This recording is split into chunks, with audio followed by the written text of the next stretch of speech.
Here we go. I think we're getting in there. Professor Robert Patman, you come up first on screen. There's me second on screen. First Department of Conversation podcast for 2021. And what a one to come into. And thank you very much, Professor Patman, for coming in. And you're very welcome, Pat. I think we'd probably say the most obvious chat of the year. Is that fair? I think so. At least the most obvious subject matter of the year. So, where to begin?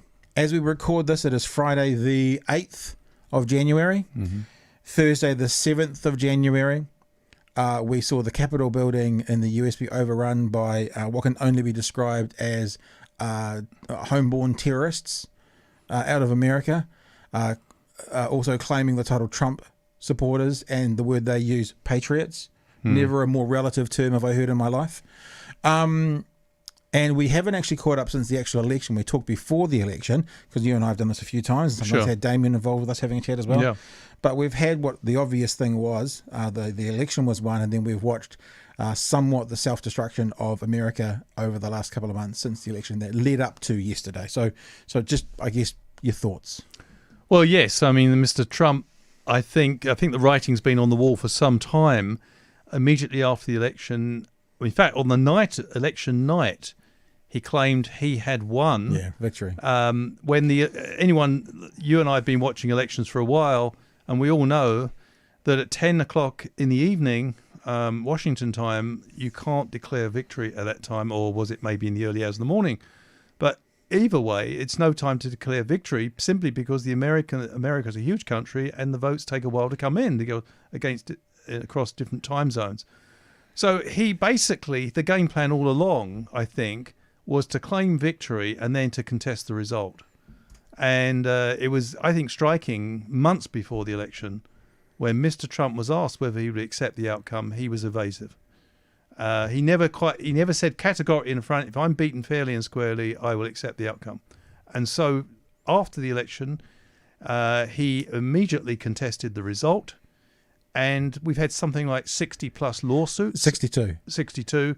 And as far as I know, he's gained no traction whatsoever. He's won one, just so people were talking about this. Yeah. He's won one out of the 62, and that was basically a deadline where they changed a deadline from 9 days to 6 days. So there's been a logistical win in one of those. The other 61 cases have been mostly thrown out of court vigorously by the judges. Yeah. So, I mean, there's no evidence to substantiate his repeated allegation that there was widespread fraud. And given the margin of defeat, more than 7 million votes, that'd have to be a gigantic fraud operation. I mean, in a sense, many people, having had about 30 illegal defeats, might have drawn back and said, well, my suspicions have been allayed. But he did not, and he persisted.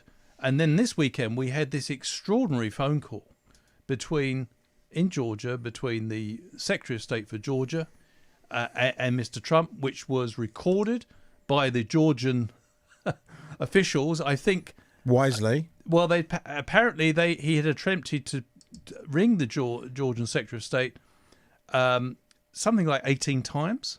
And clearly on the 18th time, Mr. Trump succeeded, but they probably decided to record the conversation to protect themselves. And the Secretary of State, I think, basically said to Mr. Trump there was no factual basis to his suspicions that the Georgian result was rigged. And then Mr. Trump made the extraordinary statement in sort of mob boss style that he should find the 11,800 votes or whatever it was in order to turn around the result. And then after, of course, he'd said, no, there's nothing. Basically, all the officials within Georgia said this was a free and fair election. Yeah. There was no, there was 2 cases of dead people, and I think they were both people who voted for Trump, I think. But there was nothing wrong here. The next day, Trump put out a tweet completely contradicting that phone call, and the officials within Georgia said they recorded the phone call. They had no intention of releasing it unless he went, my words, off the deep end and lied, which he did. So they released it. So I say good on them. Good insurance policy. It was a devastating phone call for Mr. Trump, because I think at that point it created a crisis in the Republican Party, those who had aligned themselves with his claims were, I think, discredited to some degree. And I think those who were always lukewarm about Mr. President Trump's claims within the Republican Party company, I think it was at that point, and correct me if I'm wrong, Pat, I think it was at that point where Lindsey Graham began to distance himself. Well, look, I think there were some statements made around that time that were distancing. I think that's fair. But to be honest with you, it's hard to say what makes me maddest, because maddest is the right word. Most disappointed, most shocked is actually... The thing that makes me maddest is all these GOP senators and congressmen, lawmakers and staffers all running for the hill. Someone from his cabinet quit today based on this. She was there for Charlottesville. Yeah. She was there for all the other stuff 13 days before he's due to leave. She goes, I can't do this anymore. I'm out. I'm sorry, you don't get the credit. And I really feel really strongly, American politics is not where I live, it's not where I am. But if the GOP, if the Republicans don't basically exile those people who upheld all these lies and myth truths and bullshit that led to yesterday's events, if they don't exile the Ted Cruzes of this world, then the people who are, and I'm thinking of the Mitt Romneys, been disagreeing with Trump all the way through, they need to exile themselves. So either the Republican Party stays the party of Trump and people like Mitt Romney needs to become independents, or the GOP needs to go, enough is enough, you go off, Ted Cruz. You can be an independent and still be involved, but you can't be a part of this party anymore. There's no middle ground there, in my opinion, or else, I mean, I couldn't care less if it was the death of the GOP, but or else it is the death of the GOP. Oh, I think the Republican Party is facing a major crisis and potential implosion. And you mentioned Ted Cruz, but there's other influential people like Hawley, who's going to probably make a presidential bid in 2024. And it was interesting that Mr. Trump today suggested in his broadcast, where he, for the first time since the election, belatedly, and particularly after the appalling events of the last 24 hours, belatedly said that he now called for a peaceful transfer of power. But at the end of that, he said the journey was only beginning. All right, let's do this, because you've just mentioned it. Let's have a bit of a listen to it. It's a couple of minutes. We might get through the whole thing. But this is the thing I want to do. And I'm sorry if this annoys people, but I watched this quite soon after it came out, obviously. But what I then realized is the number of lies in this statement that he made. And I want to point some of them out as we go through. So let's have a listen. Addressing the heinous attack on the United States Capitol. Like all Americans, I am outraged by the violence, lawlessness, and mayhem. I immediately deployed the National Guard and federal law enforcement 13 seconds and to 2 lies. secure the building and expel the intruders. He reveled in it. There's America reports. is and must always be a nation of law and order. The demonstrators who infiltrated the Capitol have defiled the seat of American democracy. But thanks to Trump. To those who engage on in his the acts encouragement. of violence and destruction, you do not represent our country. Lie. Do not represent him. He said, we love you. He said, we love you. Through an intense election, and emotions are high. But now tempers must be cooled and calm restored. We must get on with the business of America. My campaign vigorously pursued every legal avenue to contest the election results. Wow. My only goal was to ensure the integrity of the vote. Lie. In so doing, I was fighting to defend American democracy. Lie. I continue to strongly believe that we must reform our election laws to verify the... Lie. I'm done. I'm done with him. He's a pile of crap. I'm done. I'm sorry. I'm done. Lie, lie, lie, lie, lie. Some truths in there, like the people who attacked it don't represent America. True. But why do they attack it? Because of his lies. It's like, I'm so disgusted. And can I please ask this? All you commentators out there, everyone who is listening to this right now, can we please stop referring to America as the greatest democracy on earth, which has been talked about for the last 100 years? They They don't allow minorities to vote as much as they can. They gerrymander borders so the Republicans can get in. They do things like what happened yesterday. This is not a good example of a democracy, and I'm sick of it. I'm sorry. I'm really annoyed with this whole thing. Yeah, I mean, the intriguing question is why has Mr. Trump's tone changed so dramatically since the storming of Capitol Hill? And I think there's several possible reasons why he has taken this more conciliatory line. We've never heard him speak like this at any time since the election. Yes, just before, when he was in Georgia, he made a tub-thumping speech when he said he would, quote, he will be fighting like hell to stay in power. Yeah. And that clearly 24 hours earlier. Yeah, that contributed to the climate in which those events occurred. Yeah. And by the way, the protesters, when they were interviewed by various media people, claimed their commander-in-chief was Trump, who was giving them orders. Yep, and there was a good clip by CNN, people can probably look it up, where a bunch of the Trump supporters, if you Google Trump supporters proud of Capitol, whatever, saying, yeah, we're proud of what we're doing. 1776. What they don't realize is they're the fucking British in this example. They're not the American patriots. They don't quite get that. Yeah, and also it's a terrible, I think that it's been said, but a lot of the people involved are sincere, but they are really misguided and they are deluded. And this is not a patronizing comment. Many of the media people who've interviewed them were astonished that many of these people seem to be completely factually unaware of what actually happened in the election. Yeah. And they have relied on conspiracy sites for their information. And unfortunately, we're seeing the result of the selective use of the social media for people's information. And to some extent, you could argue that people like that are very vulnerable to the pronouncements of, if you like, a populist stroke authoritarian leader who, like Mr. Trump, who basically has shown little respect for democratic institutions since he's been in charge. I kind of feel the need to maybe apologise a bit to you. I just realised how hot I got. I don't know what it is about you, Robert, but you've brought out the fire in me today. I'm really, really annoyed and angry at this whole thing. And really, that's kind of weird because it's got nothing to do with me. It doesn't really affect me, really. Yeah, but Pat, I think a lot of Americans feel the same way. I mean, I know all politicians play the political card following events in which they feel that they've sort of got their opponent in the crosshairs. But Nancy Pelosi said that her phone had been ringing hot with people right across the spectrum, Republicans and Democrats, demanding impeachment proceedings. It seems to me that this is an event which has galvanized and appalled many people. But I think they're shocked by it, but they're not altogether surprised. Yeah, but look, I accept what you're saying, and it's true, obviously, but I'm like, this is like Captain Obvious. This is the story of the most obvious thing that was going to happen.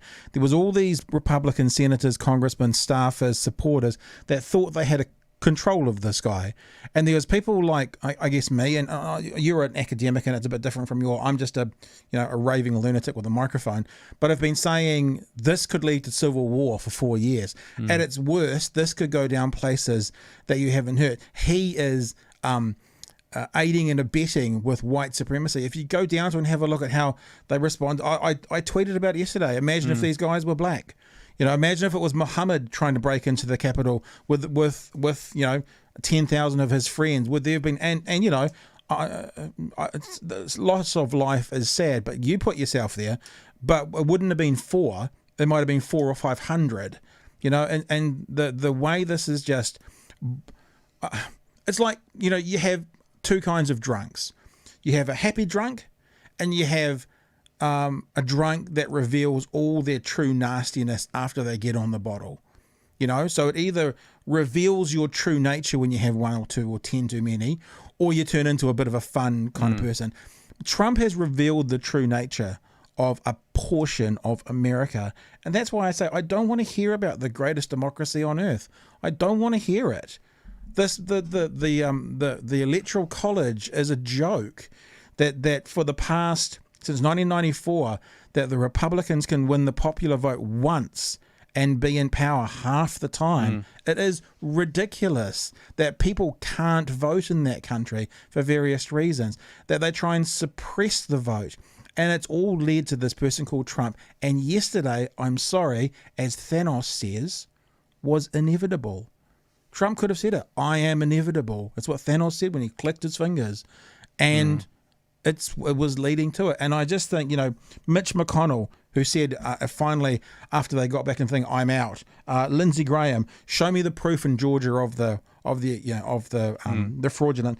Rudy Giuliani said in a tweet that he condemns violence, but in a speech an hour before he wanted to do trial by combat. They should be done. They should be out of the game. They should be never seen again. They should be facing legal consequences for the actions to which they've contributed. Yep.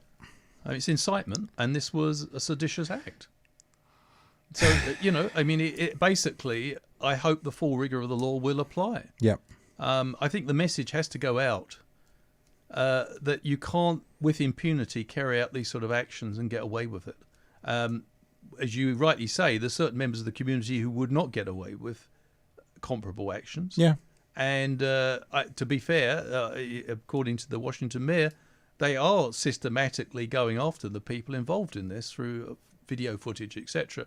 But I think you put your finger on a really important point, Pat, and that is we've got to look beyond the immediate. Yes, Mr. Trump bears considerable responsibility for accentuating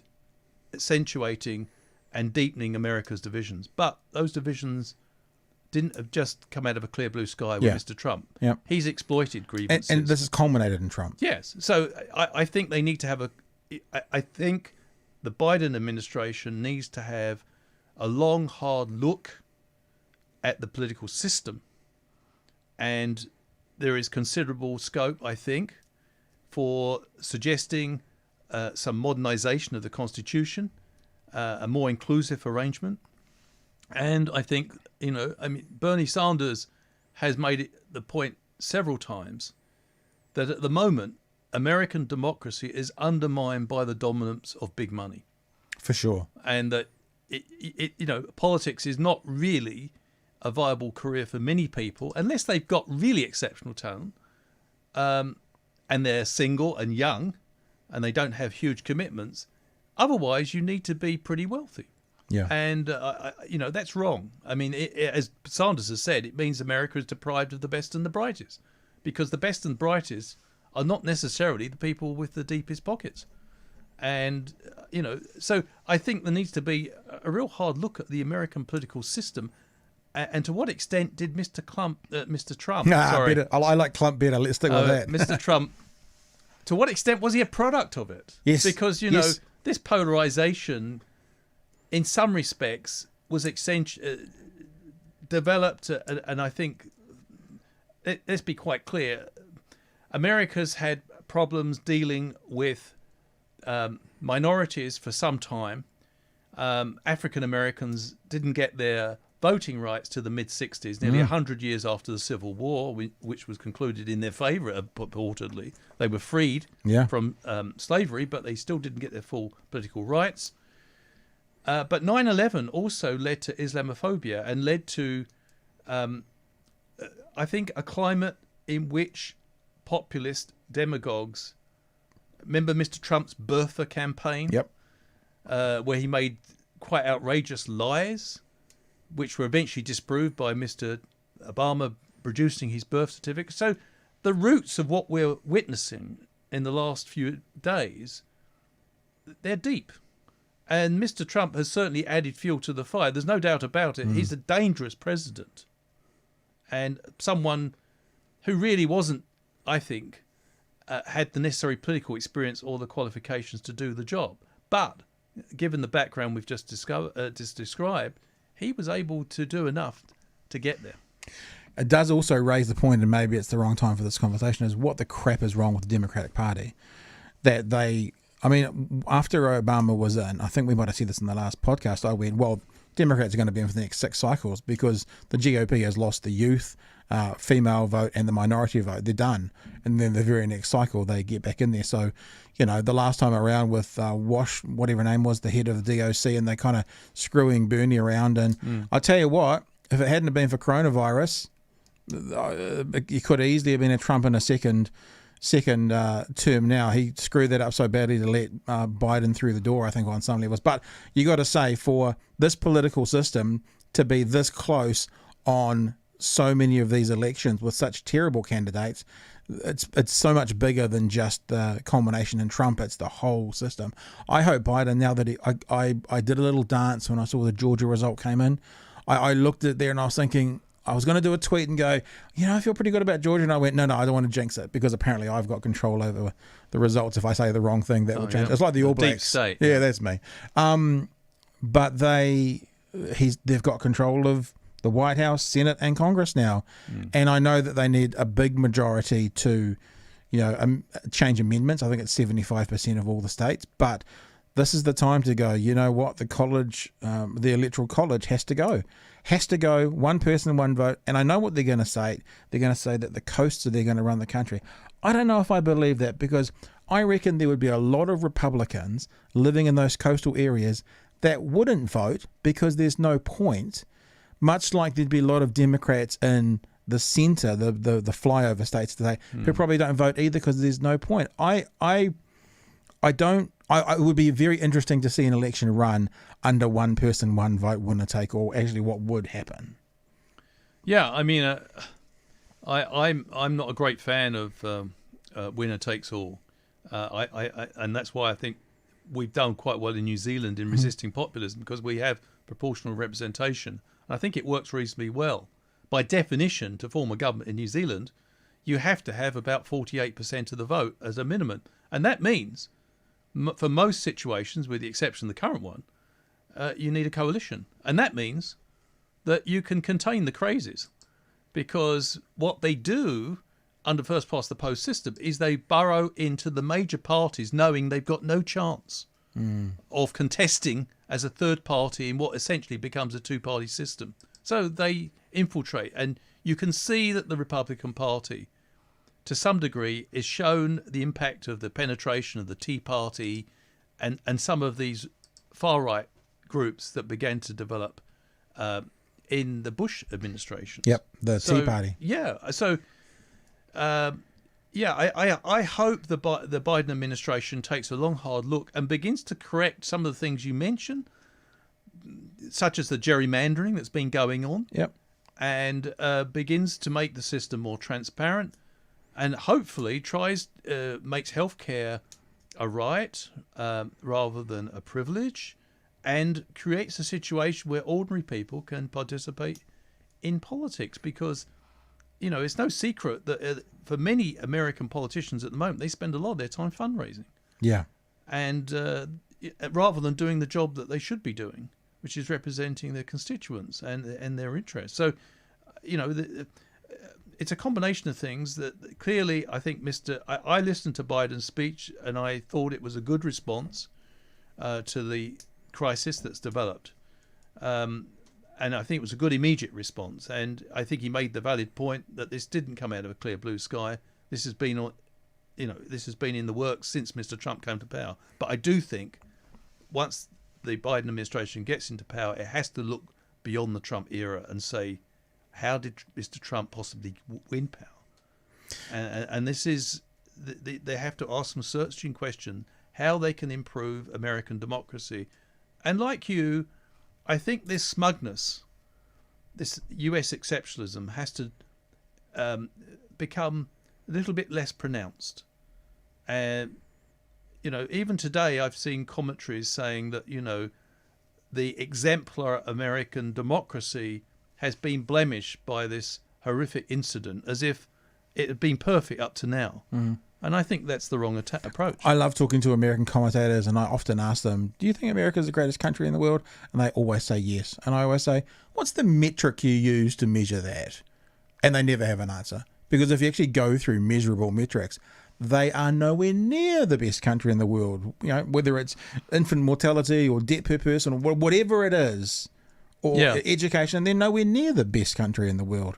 So measurable statistics, and then they start talking about democracy and spreading democracy to the world. Well, hello, this is American democracy. We're talking about it now, and I don't want that democracy in my country. So yeah, I think the tragedy is that many Americans would agree with what you've just said, and would like to see their democracy become more transparent and more viable.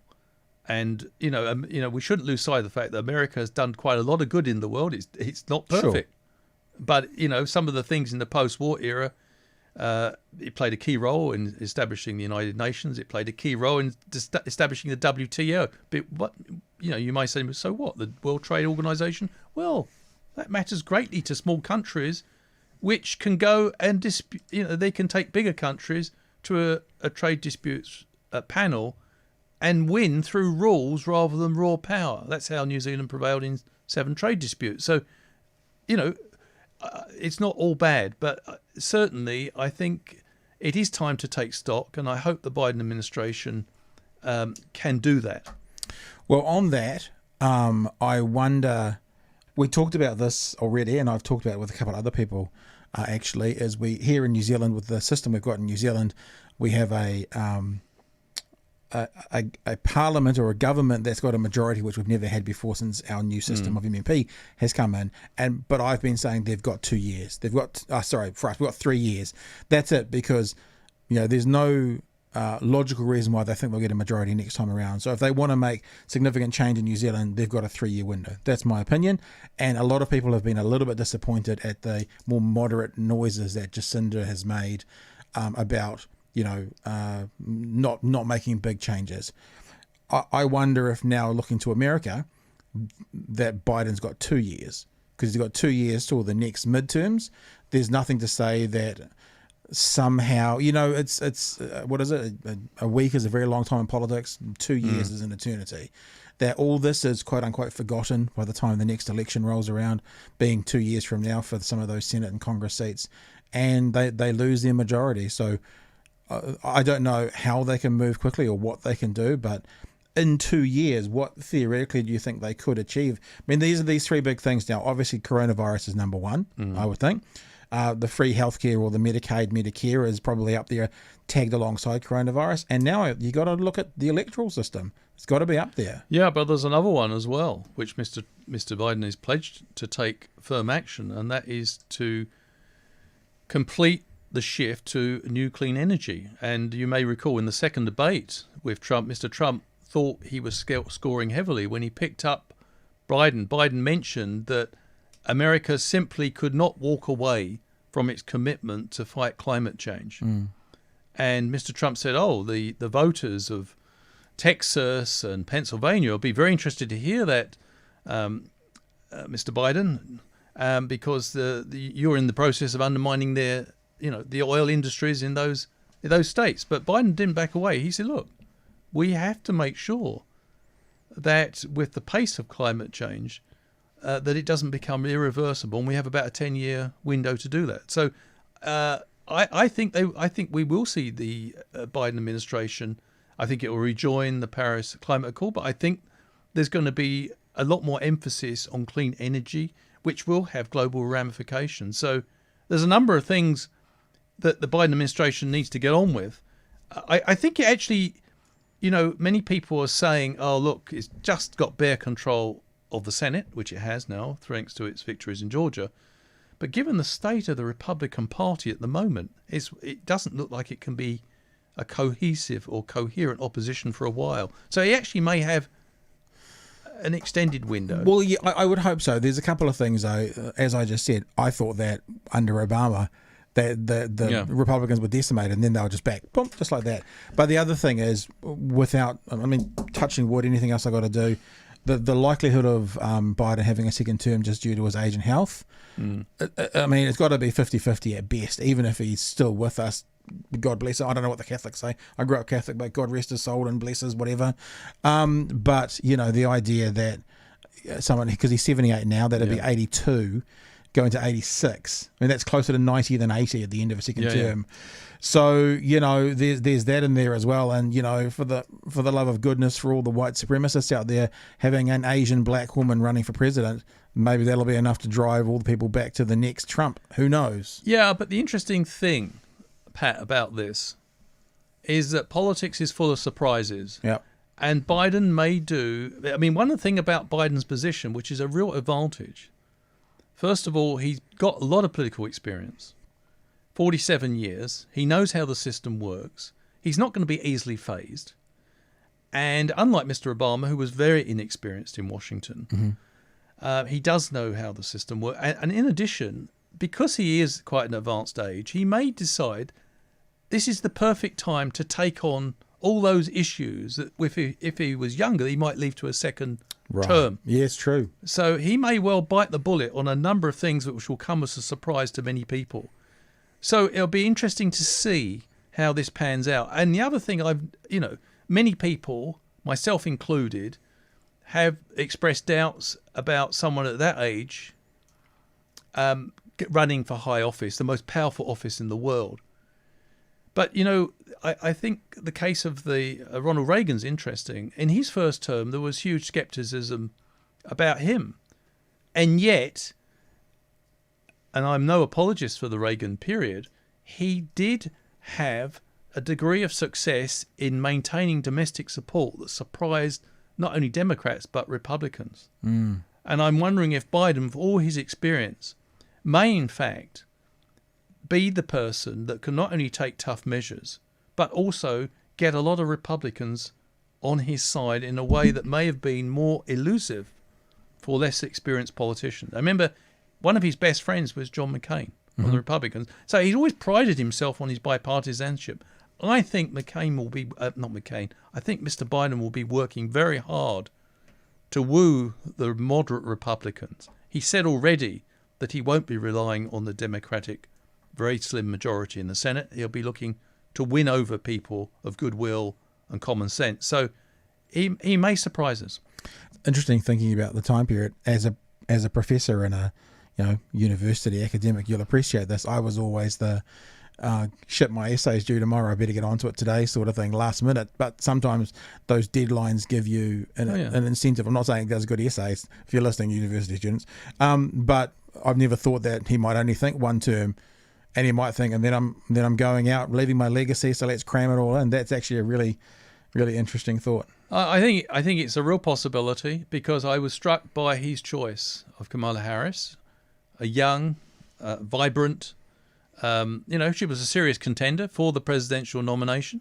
She pulled out, but I think he was signaling to people who had doubts about his age, look, I'm going for a capable vice president, and all the indications are that he wants to involve Kamala Harris deeply in the running of the administration.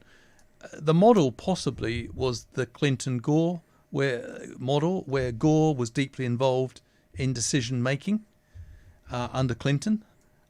Some presidents have tended to have more of a ceremonial vice president. Yeah. Maybe Mike Pence goes into that category. But you could also say that, Crumbs, if Pence was the looks, that means Donald Trump's the brains. Where does that leave us? I was going to say, perhaps that's quite interesting that Congress is 50-50 then. She has to be involved in a bunch of the lawmaking because she is the deciding vote. So that might immediately, through circumstance, drive her into more of a policy position. Yeah, and I think that's allied to the fact that it would seem that Biden has every intention of playing a sort of chair of the board role rather than being micromanaging everything. So more of a like Graham Henry was the first All Black, who was kind of the manager who had the coaches under him doing. Well, you set the strategy. Of the work. Yeah. Biden may say, "Look, I want these 4 things done. Yeah. Do them." Hey, it's a quick chat today, but because I've been so aggressive, I think I've given out enough energy like a normal hour and a half podcast.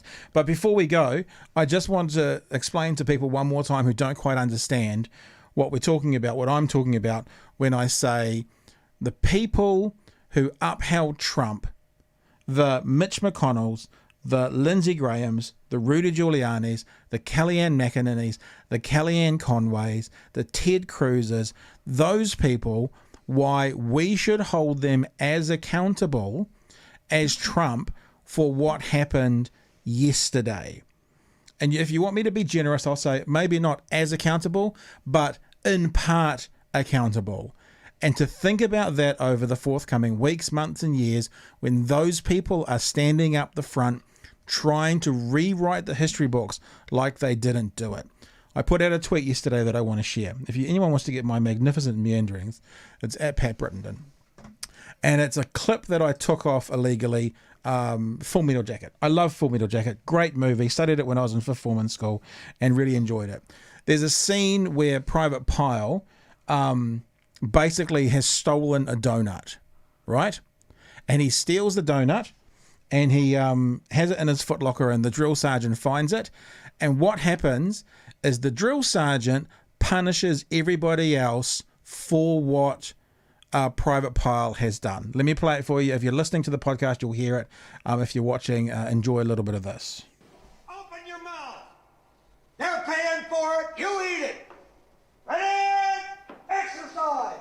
1, 2, 3, 4. I love Rico.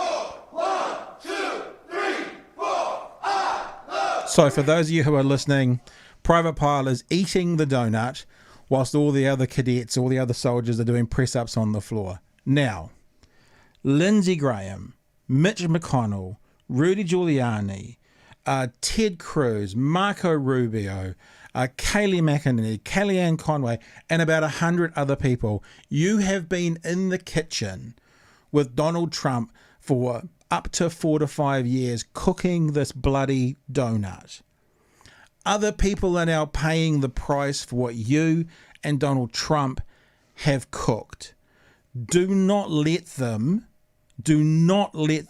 say they weren't part of making the ingredients for cooking this donut. Make them enjoy eating it. I put another post out yesterday on Twitter as well, where I basically said, all you GOP senators, you've paid for this ride. This is the ride you've paid for the last 5 years. Don't try and jump off the Trump train in the 11th hour. This is the ride you've paid for. You've built these carriages. You've made these rides. Don't you dare try and get off and say, oh, no, I had nothing to do with that ride. You own this.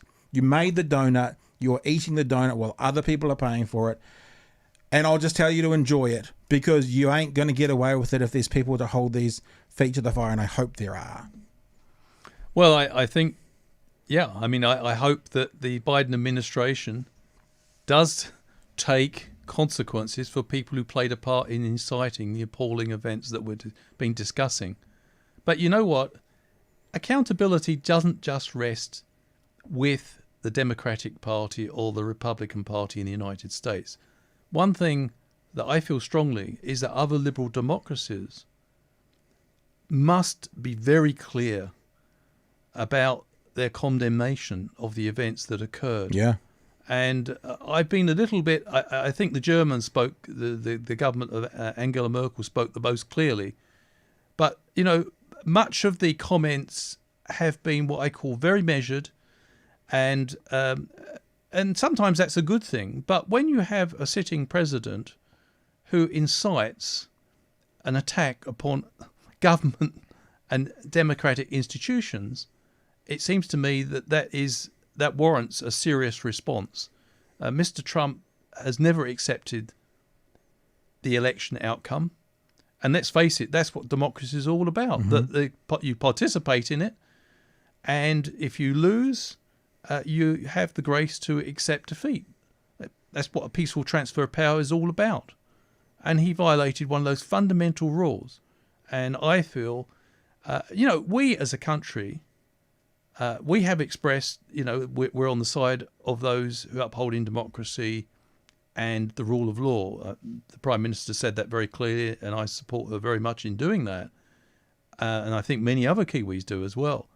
But I think we should be absolutely clear that someone who is prepared to make those sort of incendiary statements, we should be distancing ourselves in no uncertain terms. why do I say this? Because just 2 years ago, Pat, we had a white supremacist carry out atrocity in Christchurch. So what happens in the United States? We live in an interconnected world. Yeah. And these ideas transmit. We know that the paramount terrorist who carried out that appalling atrocity in Christchurch was inspired by some of the ideas that some of these people who involved in the storming of Capitol Hill also believe. Did you see many African Americans in that assault? I saw a lot of Confederate flags.